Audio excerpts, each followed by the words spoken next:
Welcome to part 5 on how to make Geometry Dash in Scratch. This episode will be the last of the series, or at least for a long while, because I have bigger and better tutorials coming up soon. Today, we're going to be making the ending of a level much better, as well as adding a score and a high score. I hope you'll enjoy this video, and let's start! So we're going to start off at the level complete text sprite. So this is the sprite that detects when the player wins. So what we are going to do is make it so that each level has its own winning point. So I'm going to drag in an if block,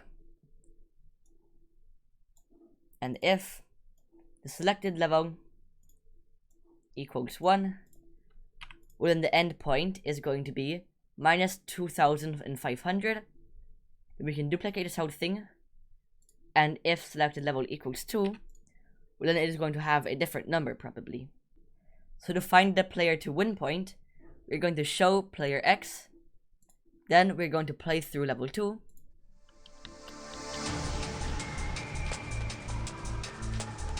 and then read player X at the very end. Now in this case, minus 2,500 was actually a good win point for level 2. So I'm just going to keep it like that. Next, I'm going to make a nice little animation for when the player wins. This is going to be very simple, and you can make a much better animation if you want to.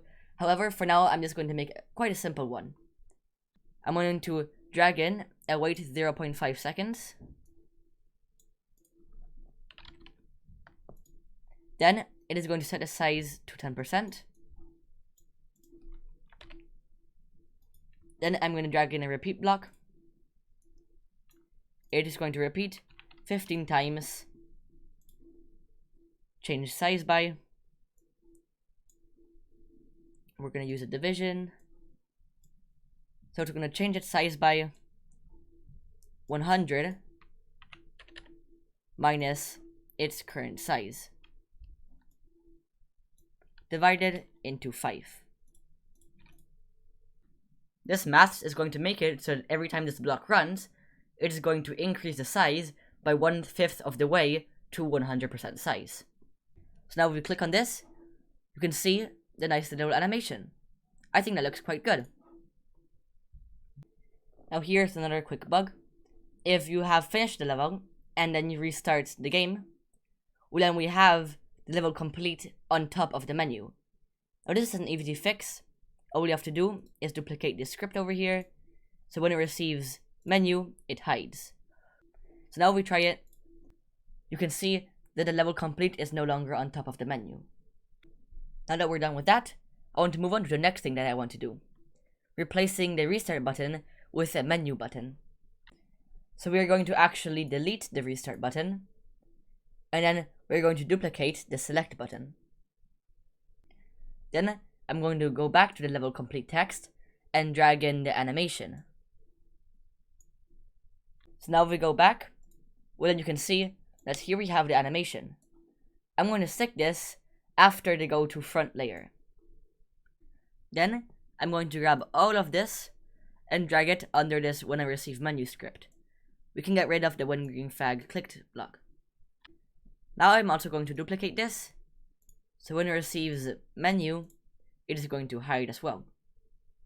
Don't forget to also switch this when I receive block to when I receive win. One more thing before this is done, I'm going to go to control, drag in another wait block, and put this before the show block, and it is going to again wait 0.5 seconds, just like the previous animation. So when it receives win, it is going to go to the correct position, it is going to wait a little bit, then it is going to do the animation, which is all of this, and then it is going to do the same thing like the select button from the menu, where if you hover above it, it goes slightly bigger, and also when the mouse down, then it is going to broadcast menu. But before we try it out, I'm going to replace the costume with a different button that says menu instead. There. Now if we test it out, and we play through a level,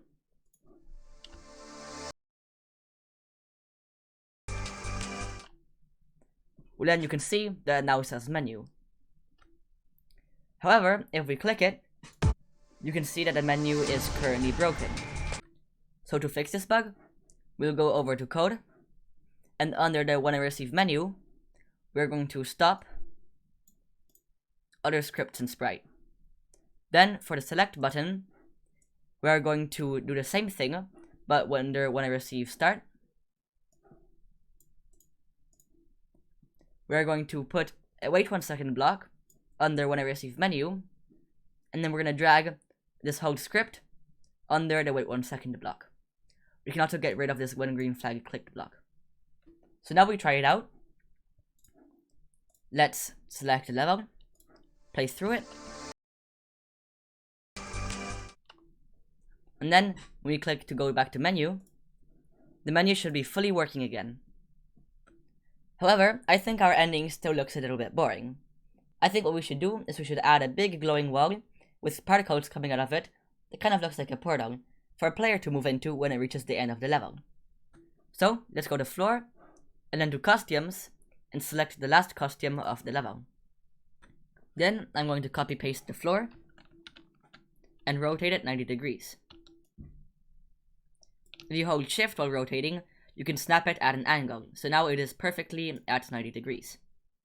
Then I'm going to move it to the back layer, and now what we are going to do is we're going to create a rectangle and make it a gradient.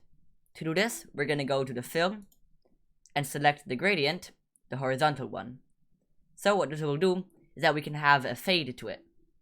One side of the fade is going to be transparent, and the other side is going to be black. This way we can have a nice fade for the edge of our level. Then we can copy paste it, but this time make one side of it yellow. I'm also going to make it slightly thinner. Now that we are done with creating the glowing wall, let's go ahead and program the player to have an animation to move into it. So let's go to the player sprite, go to code, and create a new script starting with when I receive win. Now we want the player's layer to be behind the level, not in front of it. So to do this, we're going to go to the back layer, and then we're going to go forward 2 layers. This is going to put us behind the floor layer. Now we want the player to sit right on top of the floor when the animation is playing. So to figure out the Y level that we have to set it to, we just have to play through a level, and when the player is on the ground, look at its Y level. So as you can see, for me it is 66. Well, minus 66. So let's set the Y to minus 66. Now, in case the player was jumping, or the player was at an odd rotation, well, then we want to set it so that way when the player goes to the ground, it faces a square direction. So, to do this, all we have to do is drag in a point in direction block, and all we have to do is just duplicate this math that we have over here, so that way it snaps it to the nearest 90 degrees. Now, we just want the player to keep on moving into the portal. So this is quite simple. Let's just drag in a repeat block, make it repeat something like 20 times. This is up to you. And then we're going to change the player X by 12. We're changing it by 12 because this is how fast the player X is changing by. If your speed was minus 15, well, then you would set this to 15. Now, of course, this is my animation. It's quite a simple animation. However, if you want a more code-looking animation, go ahead and make your own. So, if we try it out,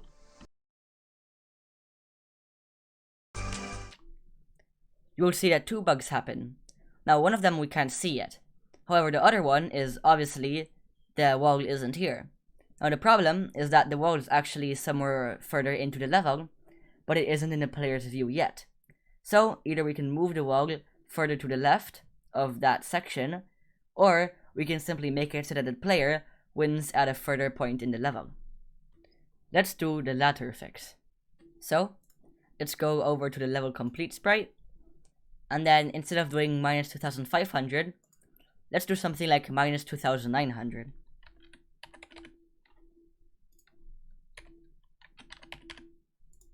So now if we try it out,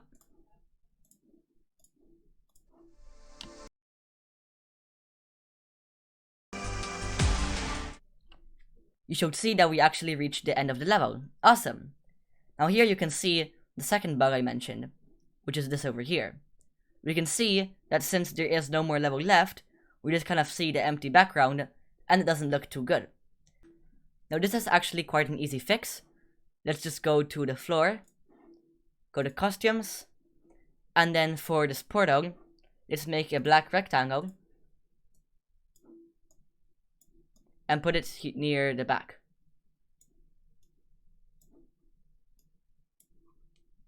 So now to test it out,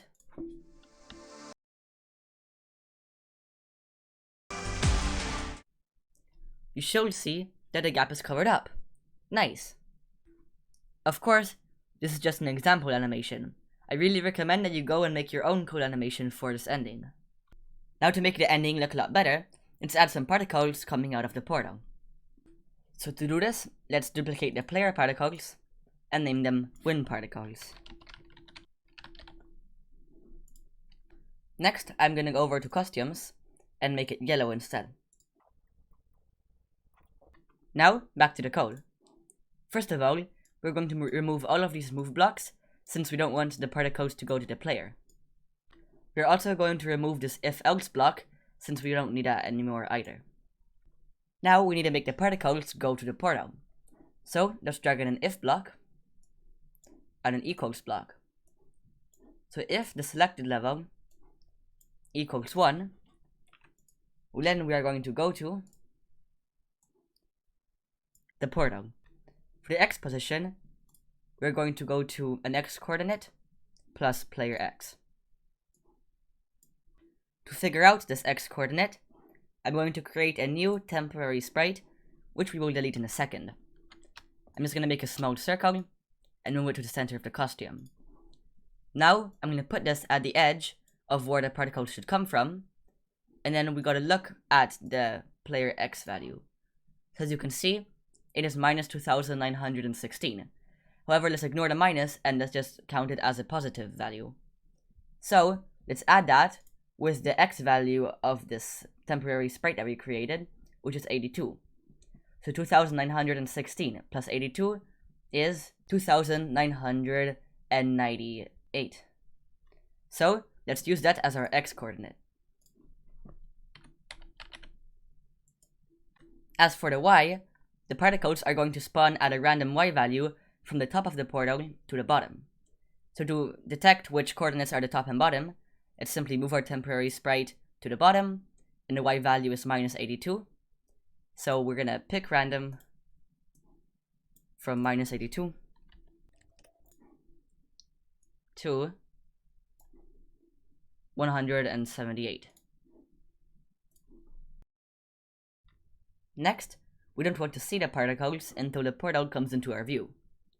So, let's drag in an if-else block, then a comparison, and so if the player x is less than an x coordinate, then we are going to show, else we are going to hide. Now this x coordinate is going to equal the x coordinate of the portal, which we have over here, minus half a screen. Now since the screen's width is 480, then we have to divide that into 2, which is 240, and then subtract 240 from the x value of the portal. So that would be 2758. Whoops, I actually just remembered that I am taking all of these coordinates from level 2. So I'm going to change this to if selected level equals 2. Now we have to duplicate this, set it to if selected level equals 1, and now we have to redo the previous steps, except do them for the end of level 1. Now, once you're done with all of the measurements for all of your levels, you can simply add this to the define setup block. I was actually kind of lucky, and I didn't have to change anything since the portal in level 1 and level 2 are actually at the same coordinates. Now, one last thing to do before we test this is that we want, if the camera is still moving, the particles to move along with it. So, if stop equals 0, then we're going to change x by an extra -12. My speed here is -12. However, if you have a different speed, you want to set this to whatever that different speed is. Now, let's put this in the repeat loop. We can also now delete the temporary sprite, since we don't need it anymore. Now to finally test it. Whoops, we actually can see the particles over here. What's going on? It's actually something that I messed up earlier, and I forgot to mention. These two values, the if player x is less than, they actually have to be negative. So let's just go ahead and put a minus in front of them.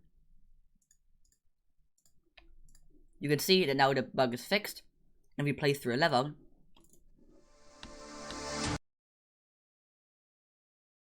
you can see the particles coming out of the portal. Awesome! Now that we are over here, we can go ahead and adjust all of the values for the particles. So I'm going to adjust them to whatever I like. However, remember, you can put them to whatever you want.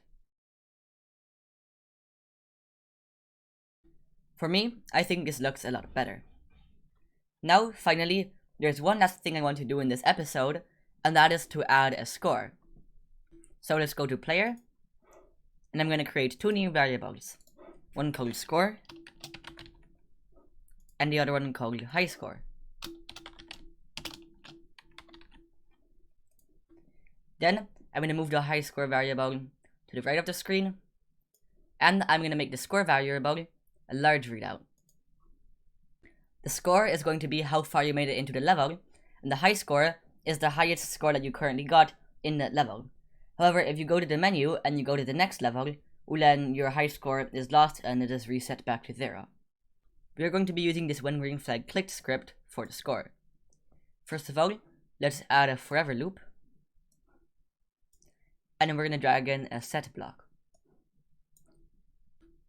Let's switch it to score, and then we're going to do a bunch of maths. Let's drag in a round block, a division block, and an absolute value block. For the absolute value block, we're going to put in the player x, and in division, we're going to put in whatever we want. I'm going to put something like 12. So, what does this do? The absolute value of player x transforms player x from a negative number to a positive number. Then, it divides that into 12, and then it rounds that number to remove all of the decimals. So, let's try it out. As you can see, well, then our score is increasing the farther we go in the level. Awesome! If you want the score to increase faster, make this division a lower number. But if you want it to increase slower, well, then make this a higher number. Now for the high score, we are going to do if. We're going to drag in a comparison. So if the score is higher than high score, well, then it is going to set high score to score. Next, we want our high score to be set to 0 every time we start a new level. So let's go over to the select button, and then under the broadcast start, well, then we are going to wait 0 seconds. This is to avoid a bug, and we also have to wait 0 seconds before stopping other scripts and sprite. Then we are going to set the high score to 0. So now if we try this out,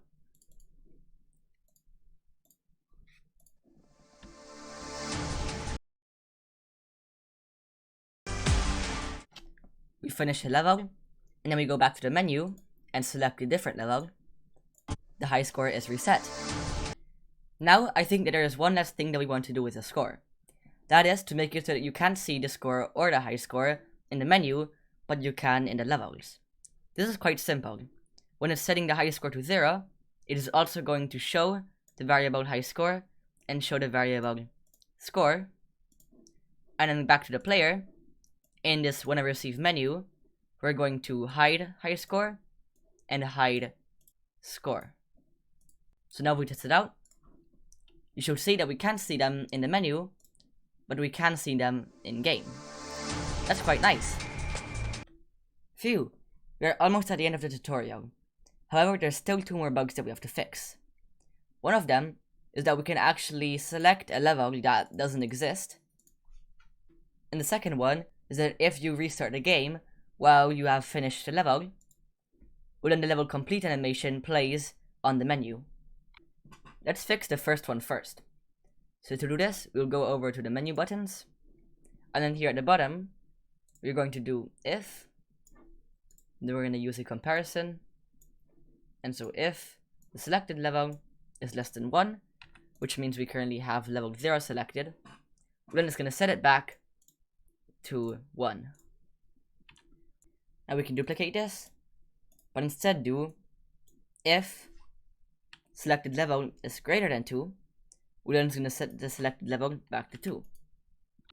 If you have, for example, 3 levels, you would have to set these two values to 3. Now, we're going to put this right before the change player XBY. If we try this out now, you can see that we can no longer select a non-existent level. Now for the second bug, it is actually really simple. We just have to go to the level complete sprite, and then add the wait 1 second block right before the go to block in the green flag clicked script. So if we restart the game, and then play through a level,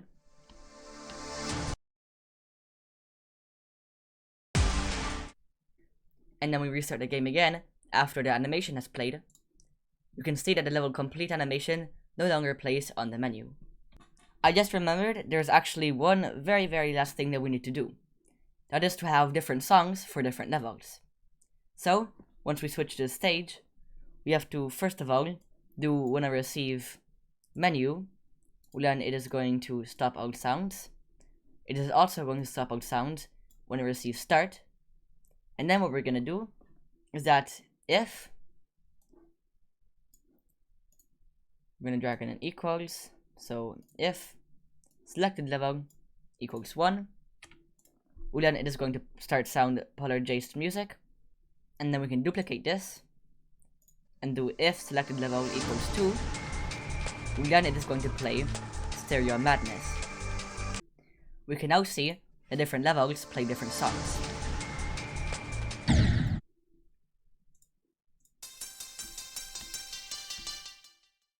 And we are done! Congratulations, you have finally finished the Geometry Dash series. I might make an extra episode at some point with extra features and stuff, however this will most likely be the last episode. If you enjoyed it, please leave a like, and if you like my videos, don't forget to subscribe so you don't miss future tutorials. Have a nice day, and I see you in the next video.